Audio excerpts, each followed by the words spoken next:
Okay, so what we're going to learn here is from Alter Levi Yitzchok on Tanya. From Levi Yitzchok's Agois on Tanya, and Shaar Hayichud Vehoemunah. So, Shaar Hayichud Vehoemunah and Perek Zayin, Alter Rebbe is discussing over there the union of Eira Mamalak Olam, meaning the way the Eibishter is mitzamtzim himself, lowers himself, so to speak, and gives chayis and oir to every single individual bria in accordance to how much that bria can handle, so to speak.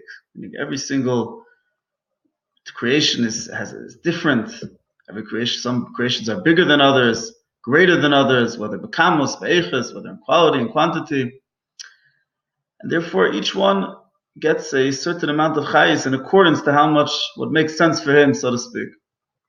So Alter Rebbe gives there different examples, and he gives an example of the shemesh, of the sun. He says even the shemesh, which is such a great and amazing bria, it still has a hagbola, it still has a limitation, it still is you can still measure how great the shemesh is. Therefore, because it's something that can be measured, therefore we must say that it's getting chayis, godly chayis, a measured chayis, so to speak, chayis, which makes sense for it to be makabel. So he says, how big is the shemesh? He says the shemesh is 167 times greater than the Kadra Aretz, greater than the entire Earth, planet of Earth. And then he says, of course, also in quality, also there's a limit to how much air the shemesh gives. But first of all, first and foremost, he says, bekamos, in quantity, how big is the shemesh? It's 167 times bigger than the Kadra Aretz, than the planet Earth. Okay. So now, where's the makir for this? That the shemesh is 167 times greater than Kadra Aretz. Makir is actually the Rambam. The Rambam in Hilchos Yisei Torah, actually, in the Rambam itself, the Rambam there writes that the shemesh is gedolim min haaretz k'mei 107 pavim. The Rambam there writes that the shemesh is greater than the Kadra Aretz, about k'moi 107 pavim, 170 times. He writes k'moi because he's not giving you a precise number, he's rounding it up. Because the Rambam elsewhere gives a more precise number. This is the Rambam in Hagdama for Pirush HaMishnayos. There he says that the shemesh which we see, ki'ilu agula ktana, just to us it looks like it's just this very small ball, but actually it's a lot bigger than the Earth. Of course, he says it's greater than the Earth 100 mea v'shisha pam v'shleisha shmine pam, 166 and 3/8 greater than the Earth. Incidentally, Derech Agav, there's a very interesting letter of the Rebbe that someone asked the Rebbe that scientifically the shemesh is a couple million times greater than the Earth. So how does the Rambam and Alter Rebbe say that it's 170, 167, 166 times greater than the Earth? It's 4 or 5 million times greater than the Earth. So the Rebbe writes over there that, like often is the case with these kind of questions, that not only does the one asking this question not understand Torah, he often doesn't know the scientific facts either. Scientifically, it's true that the shemesh is a couple million times greater than the Earth, but we're not talking over there about the diameter of the shemesh. We're talking about the volume of the shemesh. The volume of the shemesh, the volume of the sun, is a couple million times the volume of the Earth. When you're talking about the diameter, exactly, if you want to measure how much space it takes up, so that's not what science is talking about. And there, it's actually the numbers are sometimes like what the Rambam and Alter Rebbe are saying. It's a lot smaller than that. It's not a few million times greater than the Earth. Either way, getting back to what we were saying before, the Rambam says the exact number is 166 and 3/8 greater than the Earth. That's how big the shemesh is. So if one were to round that up, well, if you're rounding it up in tens, I mean, you want to give a very general number, so then you would say, like the Rambam says in Hilchos Yisei Torah, like we quoted before, 170. But if one were to round that up, just to one number, so the number would be 166 seemingly, because if it's 166 and 3/8, so that's closer to 166 than to 167. 3/8 is less than half. So if you're going to round it up, you're going to round it down to the number 166, not up to the number 167. But nevertheless, for some reason, the Alter Rebbe in Tanya gives this number of 167. He says the Shemesh is 167 times more than the earth. So that's already something which is interesting. So why would he do that?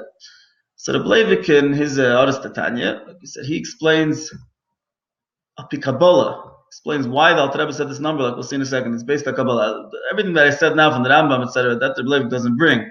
He just goes to explain right away that al Kabbalah makes sense that the number is 167 times more than the earth. This number, the comparison between the sun and the earth is 167 times. But this what I just said, it explains even more why we would need this explanation. Because if you're going to look in the Rambam, it would seem that the Alter Rebbe should have said the number 166, not the number 167. But because, as we're going to see soon for the Levik, al Kabbalah, that is the number, so therefore the Alter Rebbe understood that that's the correct number.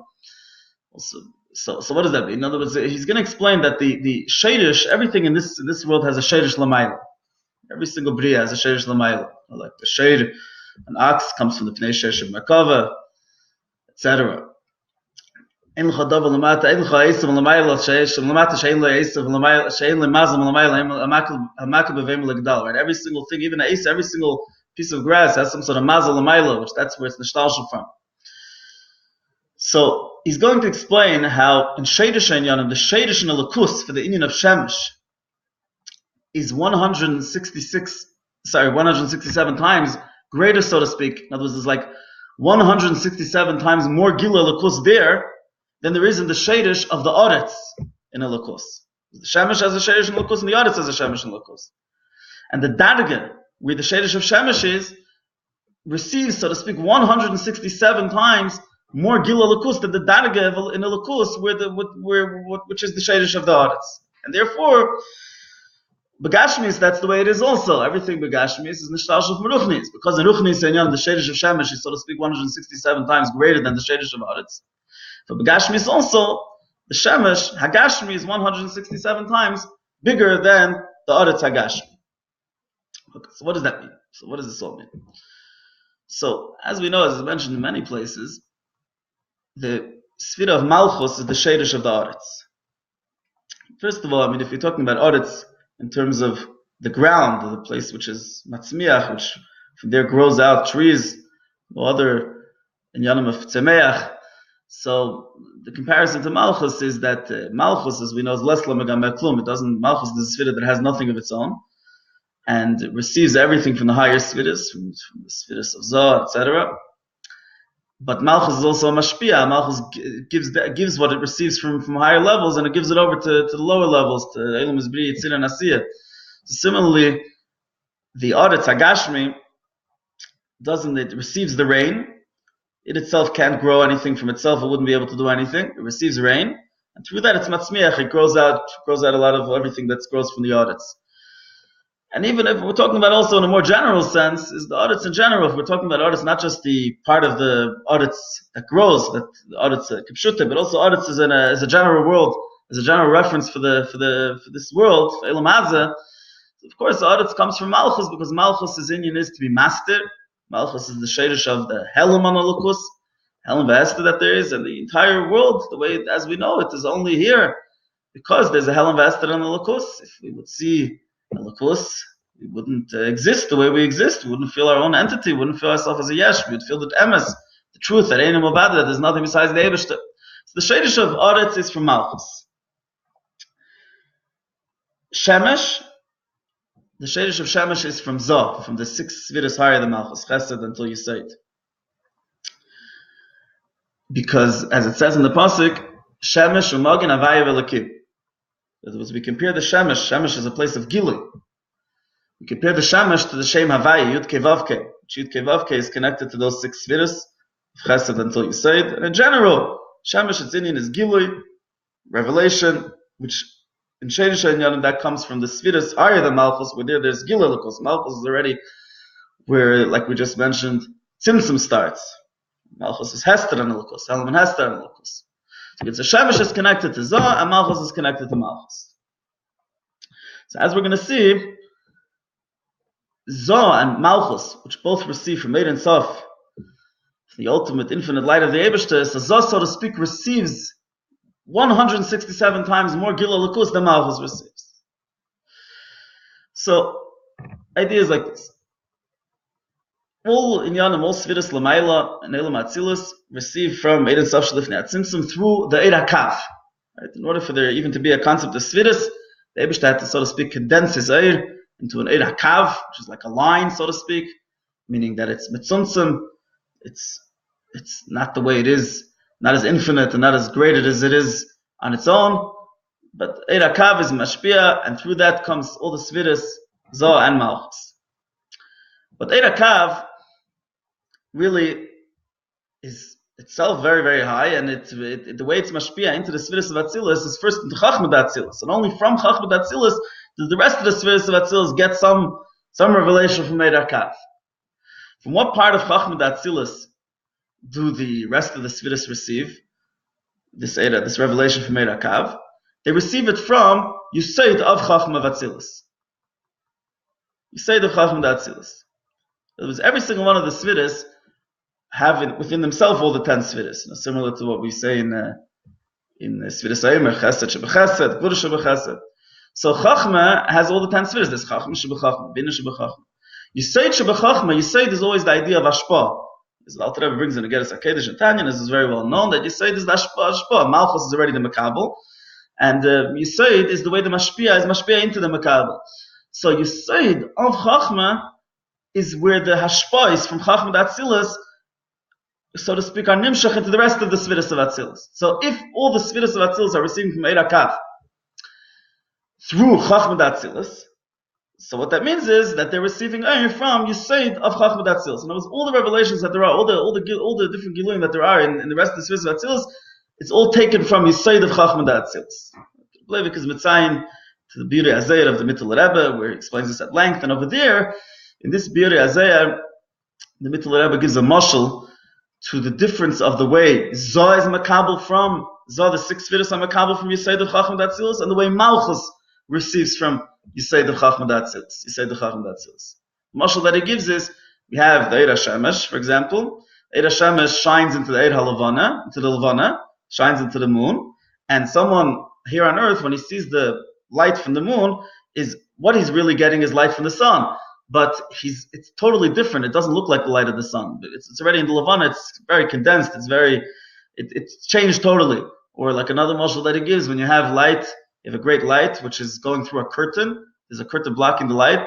Is the amount of light that, so to speak, manages to go through the curtain is also the original light, the light that was there in the room before the curtain, but it's a very small, minute amount. It's nothing. You can't compare it to the light the way it was without the curtain covering over the light.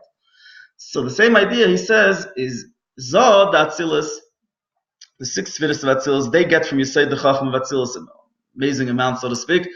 And Malchus the Atzilus, that's already like the Eid HaLevana, or like the Eid that goes through the parsa, that goes through a curtain, which that's already a very, very, very small amount. So what Rabbi Levik is going to explain, like as we'll see in a second, is that this amount, the difference in amount, that Zoh d'Atzilus gets from Yisaid of Chachma d'Atzilus, and the difference of amount that Malchus d'Atzilus gets from Yisaid of Chachma d'Atzilus is exactly this difference of 167. Zoh d'Atzilus gets 167 times more from Yisaid of Chachma than Malchus d'Atzilus gets.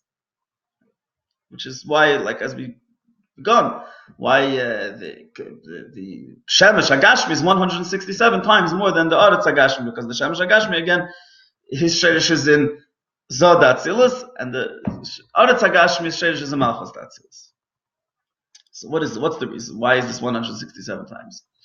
So when we talk about Yisaid the Chachma, which again, that's the makar for all the hashpois of the Midas of Atzilus, Yisaid the Chachma is Eid HaKav, shines through there, and that's where both the Midas of Atzilus, the 6 Midas and Malchus, are receiving from Yisaid the Chachma. So Yisaid the Chachma is called Bris Kodesh. Why Bris Kodesh? Because Kodesh is, as well known, the Sfiras HaChachma is referred to as Kodesh. Kodesh means that it's totally removed, like Sfiras HaChachma, the highest Sfira is above everything and removed from everything. And Bris is, as is also very well known, connected to Sfiras HaYisaid. As even Begashmi is the Makom HaBris, Bris Mila is in the place of Ashpa, the place of that the Zach is mashpia. So the Bris is connected to Midas HaYisaid. Yisaid is in his Ashpa, like we said before. The Bris Kodesh is Yisaid the Chachma. The Bris of Bris Kodesh is Begematria 612. Right? Beis is 2, Reish is 200, Yud is 10, and Saf is 400, so that's 612. So the total amount, so to speak, of Eir, that Bris Kodesh is mashpia, that Yisayid the Chachma of Atzilus is mashpia into the rest of the Sfiris, so to speak, we could compare to the number 612. And Malchus is going to get only one, and Zah is going to get 167. What does that mean? The main part of Zah, the main part of the six Sfiris of Chesed to Yisayid, is the Sfira of Tiferes. It's known that there's Chesed on the right side, Gvura on the left side, Tiferes is in the middle. Tiferes is like the one which has like, it's a mix of Chesed and Gvura. Tiferes is like the center of Zah. Tiferes is connected to the union of Torah. Like it says in Chazal, Chazal explain the pasuk L'chashem Agdula Gvura. They explain each one what it means, and they say V'Tiferes Matan Torah. Tiferes is connected to Torah. Torah is Begematria 611. This is very well known. The Torah Tzivalana Mesha, Mirasha Kilas Yaakov. It says Torah Tzivalana Mesha because the first two Dibres Anechi and Milayilacha we heard from the Eibishter himself. You have 600 Torah, 611 Tzivalana Mesha, 611 commandments we heard from Mesha. So Torah is Gematria 611. So again, Bris Kodesh Zah Yisayid Chachma is 612. Torah, the main part of Zah, is 611, which means that how much is Malchus getting? 611 goes to Zah. Whereas we'll see later, only a part of that 611. But B'chlolos, 611 goes to Zah to the six Sfiris. If so, Malchus, that Atzilus, is left with one. One, because you say the Chachma is the makar of everything, and you say the Chachma that's Bris Kodesh is 612. So if 611 of the 612 goes to Zah, one of it remains for Malchus, that Atzilus. Now, of the 611 that's left for Zah, Zah doesn't actually get the entire 611. This is a concept which is based on the words of the Arizal on Pri Etz Chaim. But in order to understand the Pri Etz Chaim, we'll just give a short hakdama. There's a concept that's mentioned many places in Kabbalah that there's the Madrega of Leah is the Madrega of Yerushalayim. Like it says, Tzion is Rachel, Yerushalayim is Leah. Not getting into that, what that is exactly, but it explains that Yerushalayim, Leah, is connected to the gematria of Midas, the word Midas. Midas, 444. What's the connection to Midas and Yerushalayim? So it says that, this is a concept in various places in Kabbalah, but it says that the word mace is missing, is a klippa. Klippa is mace, meaning klippa is, when there's no gila lakus, there's misa. That's what klippa is. Death, true chayis, the opposite of death is gila lakus. Misa means klippa. So the problem of misa is mace, is that it's missing an aleph. If you would have an aleph there, it would be emes, the opposite of mace. So aleph is the word aleph, if you spell it, in other words, aleph, lamed, fei, right, so that's 111. And there's four madregas of aleph, like it says in Etz Chaim and Kisvei Arizal, many places that the Shem Eya of the Eibishter is four madregas of the Shem Eya, so therefore the aleph, which begins the Shem Eya, there's four madregas of aleph, so if you take that 111 and times by 4, you get to 444, and that's the Midas, which is, like I said, Midas is connected to Yerushalayim, Leah. That's why we see that it says in the Medrash, the Rebbe brings us in a Sikha, that we see, it says in the Medrash that when Mashiach comes, Yerushalayim is going to be mispashet, is going to expand until Damascus. Damascus is the capital of Syria. And the word Damascus is also the gematria of 444. Damascus Dalet Mem is 44, and Sin Kof is 400. So Damascus is 444. Also the word Mikdash, which is the primary aspect of Yerushalayim, is the Beis HaMikdash. Mikdash is also the gematria of 444. Mikdash is Mem Kuf is 140. Dalet Shin is 304, so that's 444. So basically, Leah, Yerushalayim, it says, is connected to this number of 444. So the Pri Etz Chaim writes like this. The Pri Etz Chaim, I'll read it, the exact lashon. This is the Pri Etz Chaim in Shaar Hayichud Vehoemunah. He says like this: that Seid Leah Nikra Midas Kayidua. Seid of Leah is Nikra Midas, like we just explained, that Yerushalayim, Leah is connected to this number of 444. If